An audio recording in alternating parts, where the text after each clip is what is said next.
Investing in Asia tech is really interesting at this point of time because the structural story remains.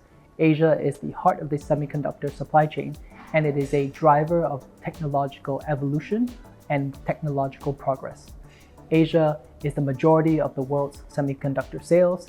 However, it is also not just high-end manufacturing. Domestic demand for digital goods and services is also driving demand for Asia technology fundamentals.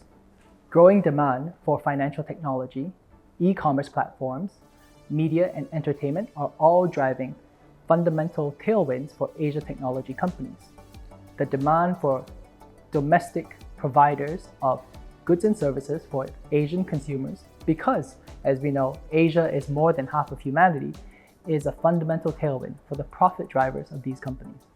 We believe there are three key trends that are setting Asia technology companies up really well from a cyclical perspective.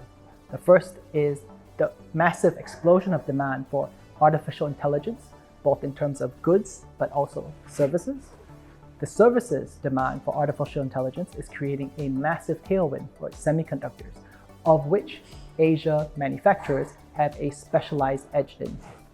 The second point is in terms of automation demand.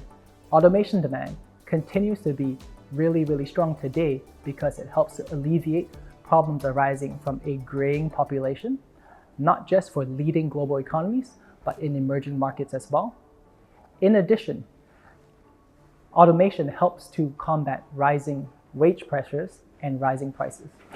And finally, digitization as our third tailwind helps to raise efficiencies, but also build resiliency into supply chains and operations, which we've all seen as necessary since the pandemic that happened 4 years ago.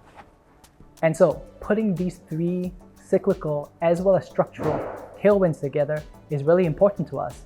And for us, having an investment process that looks for both excellent management teams, a solid strategy, but also exposure to growing trends and key markets with leading products and good execution is really important for finding companies that can both outperform their competitors but also outperform the market. And when we look at valuations and how these companies are priced, relative to their own history, Asia tech company valuations are not extended. And when we look at these technology company valuations relative to the West and developed market peers, we find that these relative valuations are also much more attractive than US listed peers. In conclusion, from our perspective, Asia tech company fundamentals are strong. They're exposed to cyclical drivers that are really exciting in the tech industry right now. And the earnings picture, from our perspective, has bottomed and has potential to accelerate over the next 1 to 2 years.